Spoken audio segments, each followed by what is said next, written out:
Hi, I'm Maria Theoharis or Velo Sews on social media. Welcome back to the final SewOver50 podcast for this year on Sew Organised Style. Grab a cuppa or your seasonal beverage of choice and relax with us. On Sew Organised Style podcast, I begin today by acknowledging the traditional custodians of the land on which we record this podcast and pay respects to the elders past and present.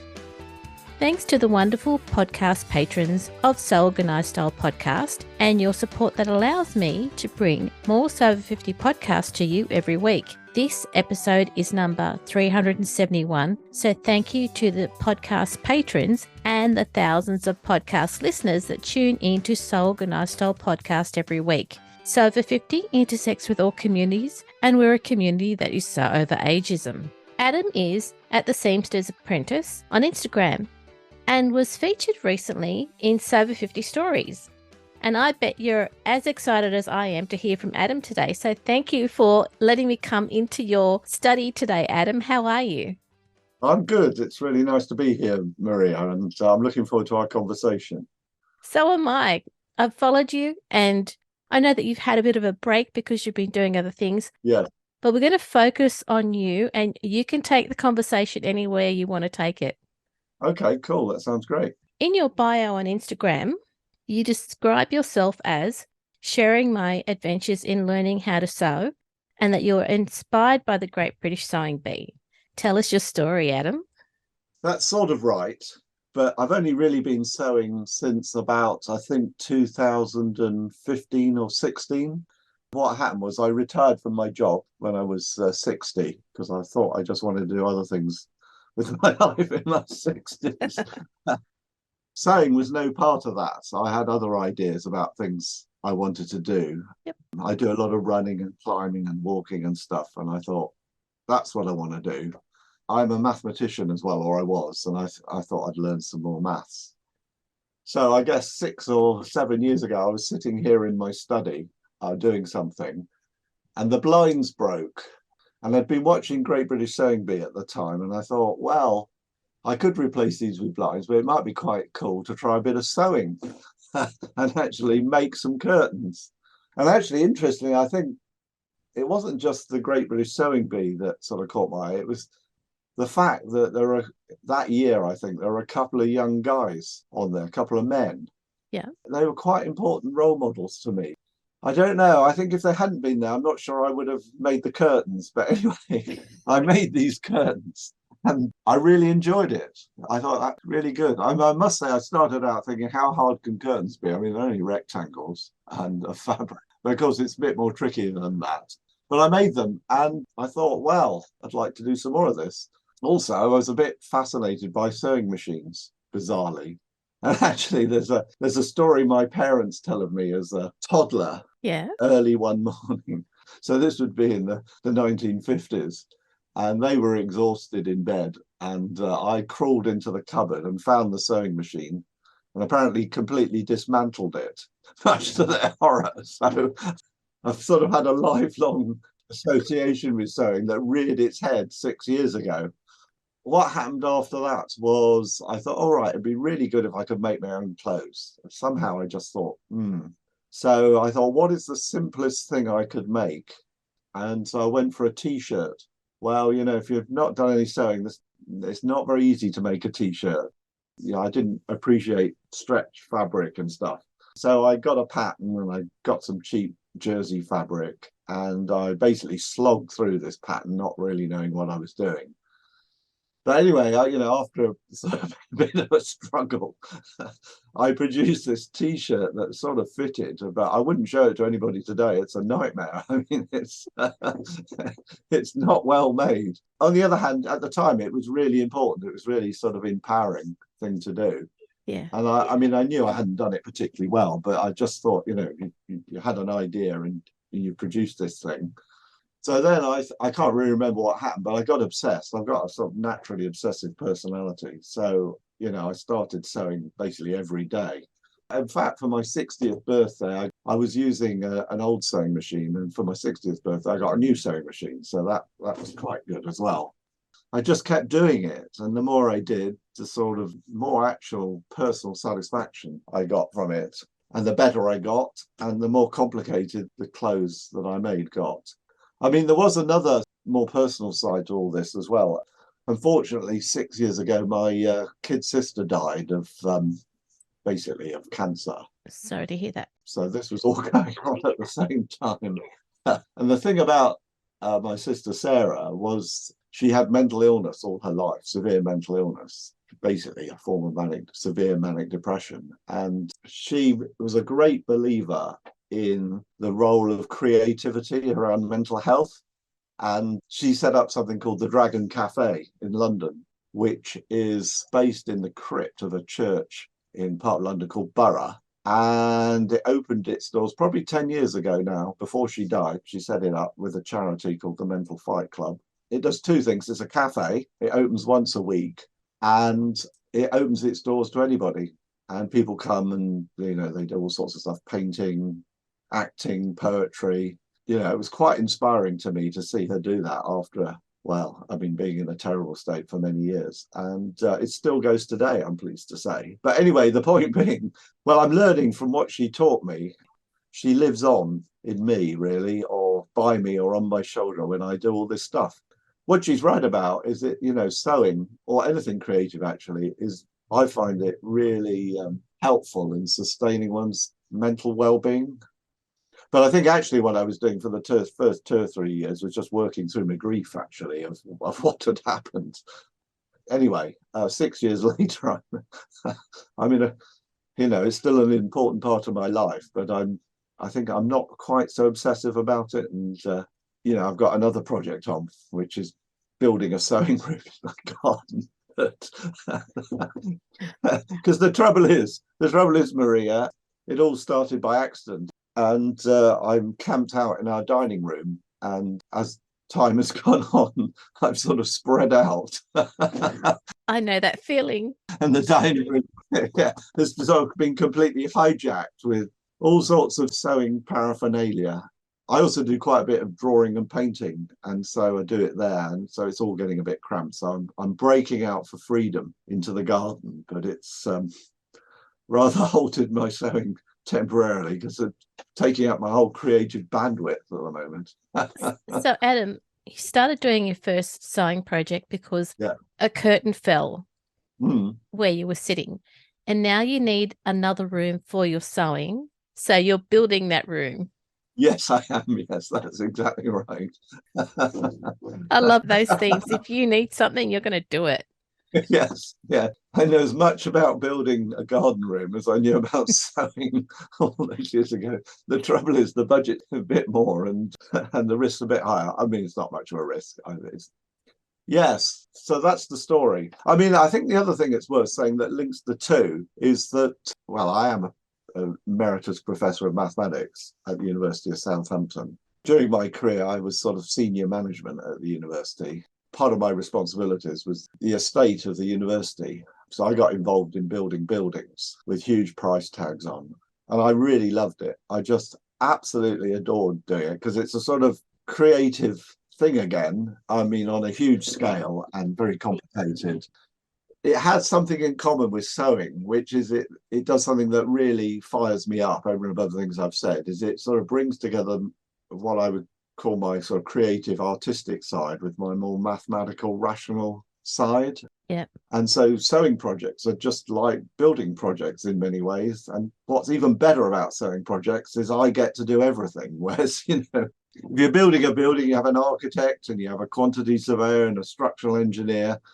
And I can be all those things for my projects. And actually, some of the things I learned about buildings, I sort of applied to sewing actually as well, and building garden rooms. I've got a question. A lot of people, when they're sewing, taking measurements for their bodies is more than just taking a measurement. It is very emotional for a lot of people when they have to increase sizes or decrease sizes. Yes. As a emeritus professor in mathematics, measuring yourself, I know this is a long bow, the measurements that you take for sewing or for buildings, are they just numbers for you or do they mean something else? Well, that's a really interesting question.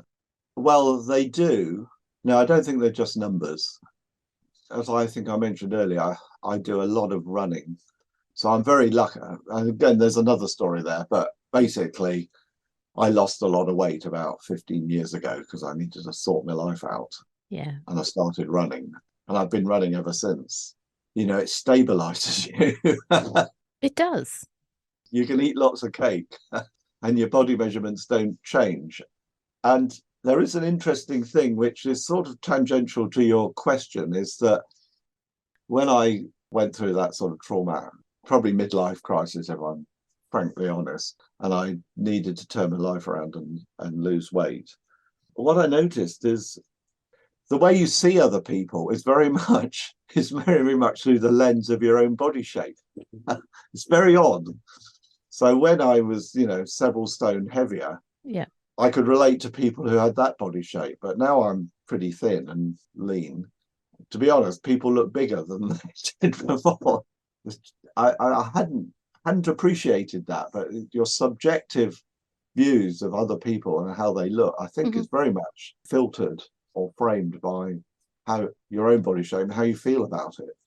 I don't know. I'm a bloke who didn't really give a damn about what I looked like. When I lost weight, and particularly now with sewing, I care a bit more. And my wife would say I don't care enough, but I'm certainly more aware of it, which I think is a really nice really good bit of learning from life, actually. Yeah, it is. Go on. So your very first project for your t-shirt at the time, was that because you needed a t-shirt for running? So it was simply because I just thought, and rather naively, that's the simplest piece of clothing I could make. I make loads of stuff, and I'm not really motivated. It's not entirely true, but I'm more interested in making it than wearing it. So I make stuff I don't wear really, or wear very infrequently, just because I'm interested in how to make it. So I would think probably only half of what I wear regularly.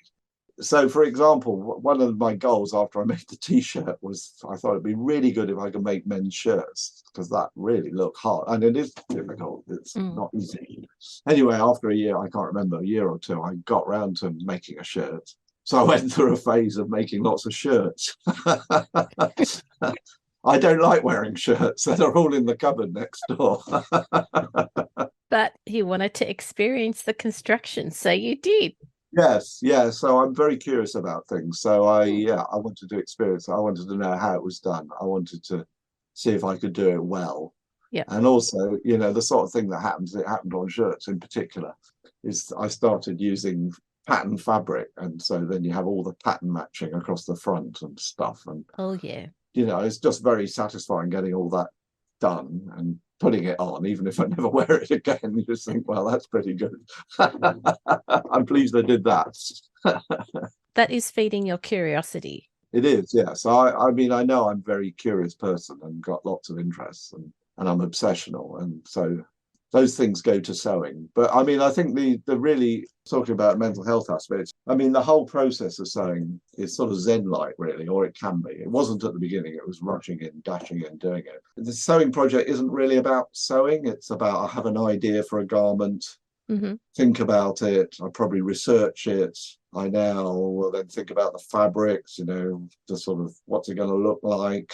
I think about the structure. I'm probably thinking about a garment for a month or two beforehand before I actually do it. And I mean, these days, if I use a pattern, it's only as a starting point. Again, because, well, the whole thing about patterns, there's a whole thing there, but it's much more interesting to make your own patterns or create them than get a pattern and just follow the instructions, which I almost never do now. Well, I think, you've probably done enough shirts so you know the order of construction, and it would just be style that you're looking at. Yeah, no, indeed. And it's very freeing when I think I've got to the point where I've got the basic technical skills and knowledge, and it allows you to be more creative, which I particularly like. But it's taken, 5 or 6 years to get to this point. And lots of mistakes, all the obvious mistakes and many more I've made. Yeah, seam ripper is your friend. Well, it's my friend anyway. Yes, no, exactly. I've put a lot of miles into my seam ripper, absolutely. Your Instagram name, the Seamster's Apprentice, how did you develop that? So there was another interesting thing that happened here. As I mentioned, I fell into sewing. And although I mentioned it in passing, it was partly inspired by the Great British Sewing Bee, but it was also, there were male role models, you see, which I think tipped the balance and sort of gave me permission. So when I started to do the things I talked about at the beginning, it was quite interesting for a bloke, frankly, like me. And it's less true now, I'm pleased to say, but you're in a woman's world. I was looking for patterns for men, and you might find them at the back of the catalogue, but there weren't many. I thought, that's interesting. There's a sort of, I don't really like to use the word, there's sort of implicit discrimination. I thought, yeah, now I know how, women feel about things in life. And the question is, if you're a bloke 6 years ago, what do you call yourself if you sew? You could call yourself a sewist. Don't like that term. I don't know, it doesn't work. And then it occurred to me, well, you have a seamstress. So what's a male seamstress? The only answer I could come up with was a tailor. And that's a word that's freighted with, I think, a lot of, tailors, and this may be my unconscious bias, are men. That's what I think of. So I thought, well, if you can have seamstresses, you can have a seamster. That's what I came up with. So that's where the Seamster bit came. The Apprentice bit came from, well, I didn't know anything. I needed to learn stuff. And I sort of, having been in a quite high-powered job, I really like the idea of being a novice and sort of being apprenticed. Not that I had anybody to be apprenticed to, but, well, I was apprenticed to Google, really. That's what I am, because that's why I learned loads of stuff. And then, of course, the Seamster's apprentice is just a play on words, really. So that's how I did it. And I set up a blog on WordPress all those years ago. You can see me working out how to sew and learning about it, and also actually really working through the sort of grief I had at that time with my sister Sarah. But I gave it up in the end just because to write those things takes a lot of time. Oh, it does. Yeah. And I haven't got a lot of time. And I think I'd probably therapeutically, I got to where I wanted. So then Instagram came along. And so I switched to Instagram because it's very visual and you don't have to say so much. So it sort of gets my stuff out there. The other thing about Instagram is, it's a really lovely community of sewers out there. And SewOver50, I just bumped into. I don't know how, but I thought that looks good. So I signed up. Social media has huge downsides, as we know. But the sewing community is a very constructive and creative one and supportive one, which is really nice. Mm. And the other thing it did for me was that it got me in touch with lots of other men around the world, like, dare I say it, So Andrew, which I didn't know about. And it's been really good, actually, to see loads of men take on sewing. I've noticed that really take off in the last, well, since I've been doing it. Certainly there's more in 2022 than there was in 2016. And I think that's really good.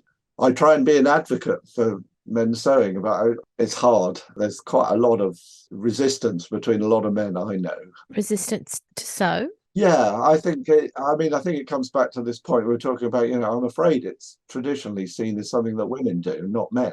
And I'd just say to them, look, this is engineering with really complicated structural materials. That's what we're doing here, Yeah, that's right. Another moment that I've just remembered was in the early days. I was outside a tailor's shop in London. And one thing it had in it, it had a cutaway. So it had, I can't remember exactly, but it had the front cutaway. So you could see under the lapel, you could see all the pad stitching and all the construction underneath. Yeah. And that just reminded me of the sort of complicated structures you see in a cutaway wing of an aircraft, where you've got these composite structures wings are flexible as well. They have to flex and they have to do a very important job.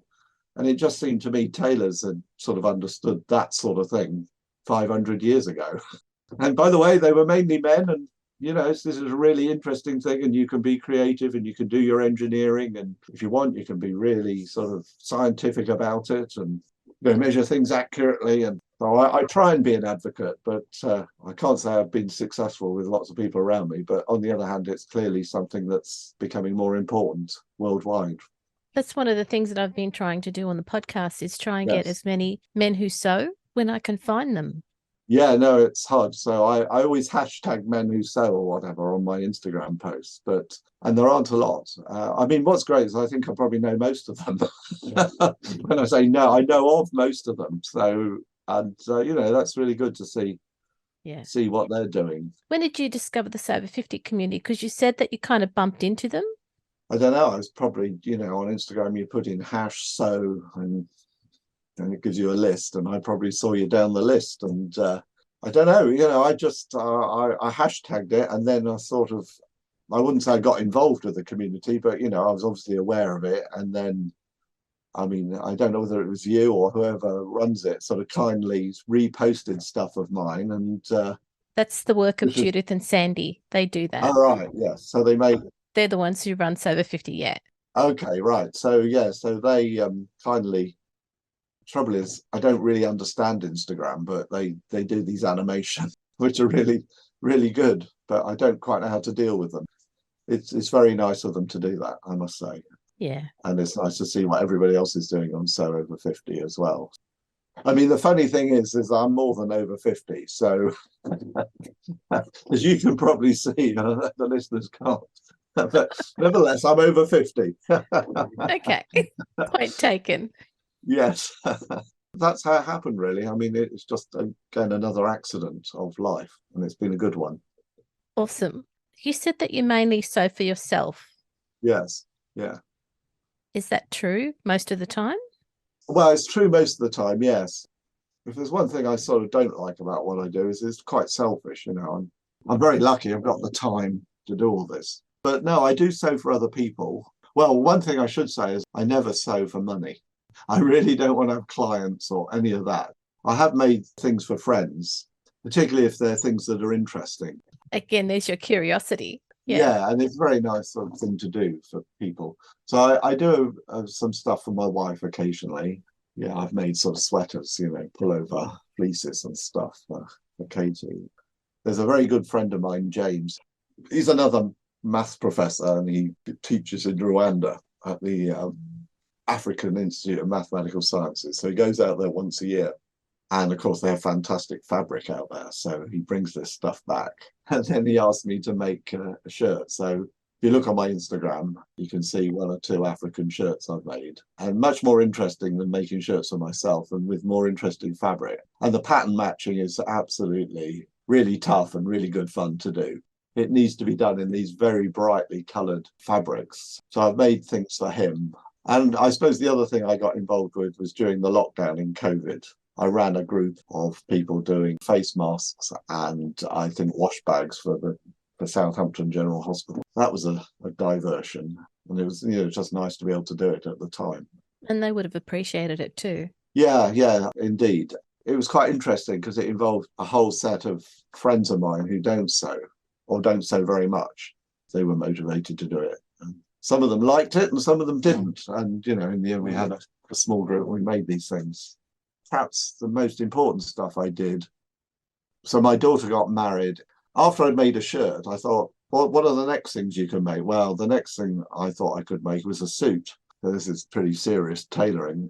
So I made a 3-piece suit for Hannah's wedding. It took me about a year working through the whole thing. It was my 3rd go at a suit. The first one, a bit like my T-shirt, I was very pleased to have made, but it wasn't very good. And I've got a bit better over the years. But it's a huge commitment for me to make something like that, and time and energy. I made it. And the funny thing was, the really funny thing was, I thought I'd make it out of some really nice wool fabric. So I spent quite a lot of money on this rather beautiful Shetland fabric. And it was just beautiful. I mean, I could have just sort of hugged it all day rather than sew with it, but anyway, so I made it, and of course her wedding was on a very hot midsummer's day. Oh, okay. We walked up what was the aisle, and then shortly afterwards the jacket itself wasn't warm because it was I was just sweltering in this thing. And I haven't worn it since, but that was a good example of the sort of thing that will really float my boat. And I also made, for my wife, I made a jacket for her to wear with her for her wedding outfit on that day as well. So I've probably done more sewing for other people than I'm aware of. Now I'm talking about it. There's quite a few things there that have been done, but always for personal reasons, not for any other reason. Not for money. Not for money, really just for love, not money. Yeah. I spent the sort of early part of my sewing adventure on my own, learning by mistakes and using Google and YouTube videos and things like that. I think through Instagram, I came across a sewing group in the New Forest, which is a national park near where I live. I contacted them and said, look, I'm a bloke who sews. Anyway, so I joined them. And it's been really good because I have sort of tried to join sewing groups in the past. But the thing about this sewing group is, well, two things. Unsurprisingly, I'm about the only man there. That's the first thing.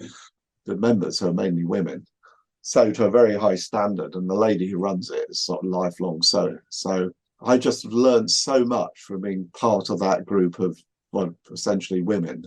And also, I like the company of women because they talk about themselves and things that are important in life. They don't talk about football and cars and stuff, frankly, that I'm not interested in. I mean, I think it's just another aspect of sewing that beyond the sort of personal satisfaction that I've had from it. There are communities out there and communities where you can get, I mean, you can learn more about sewing and you can improve, but it's sort of a shared therapeutic session with these fantastic women who are all friends of mine and who mutually support one another, which I think is just fantastic, actually. So I'm very grateful to, it's called the Gaddon Sewing Club, for taking this rather odd bloke in, becoming friends and helping me sew to greater heights. Well done. Yeah, they deserve a mention because they really are good. And the lady who runs it, Jane, is just astonishing. Just to reiterate, I think sewing is an extraordinary experience. It's one that gives great sort of personal satisfaction. And if people haven't tried it, I think, it's worth giving it a go and starting slowly and sort of just enjoying the process and the sort of happiness of creation that comes from it. In a world that's sort of almost mad, sewing provides quiet, creative space. And the other thing about it is, you don't have to spend very much money. You can start like I did. I had an old sewing machine and not much else. You can buy a pattern and do something simple and get enjoyment from it. And then if you like it, you can go on and do other things and get more equipment and, books and stuff. So is that the sort of advice you'd give someone who's new to sewing? Yeah, I think what I'd say, if you're interested in sewing, I think it's really important to have the motivation. So make things that make you happy, put the wind under your wings, and just go slowly and patiently through it, and enjoy every step of the way. I wasn't like that to begin with. I was just rushing at things, and value it and yourself, and move on to the next thing if that's what you want to do. Adam, I'm very honoured to be speaking to yourself, who is emeritus professor in mathematics and who sews.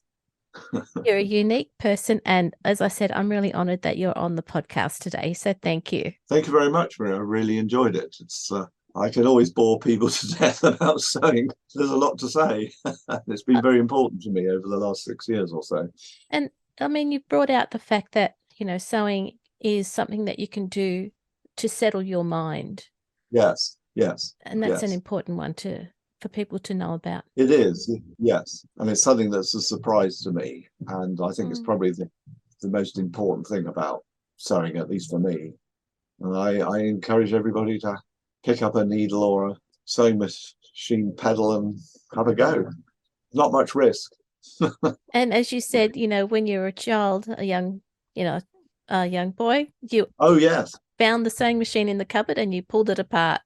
Yes, I did. Yes, indeed. I don't think it ever got put back together, actually. So shall we wish everyone a happy Christmas and a happy festive season? Yes, indeed. Yes, at this time of year. Hopefully you'll all get sewing machines or sewing books or patterns, and the new year will bring new pleasure and new clothes for you and your loved ones. Hear. Indeed. Thanks, Adam. Good to talk to you, Maria. This episode of SewOver50 podcast on Organised Style was produced by me, Maria Theoharis, with permission of Adam, sound by bensound.com. Listeners, make sure you direct message Judith and Sandy on the SewOver50 Instagram account to let them know that you want to contribute a guest post to the SewOver50 community in 2023. Also, if you're interested in being part of Sew50 Live with Bird and Molly for SewOver50, contact them directly to be part of this interactive community event. If you can't watch it live on the SewOver50 account, you'll always be able to find the recorded version on SewOver50 Instagram. You can subscribe to Sew Organised Style Podcast, but with an S, not a Z, on all good podcast apps. If YouTube is your thing, a library of Sew Organised Style podcasts are gradually being loaded onto the YouTube account with a few visuals to show you what we're really chatting about. Make sure you go back and listen to our free SewOver50 podcast archive. And if you can, consider supporting the production of this podcast on Patreon. Many thanks again to the podcast patrons who support this podcast every month. We look forward to joining you in your sewing room next time. Stay safe, everyone.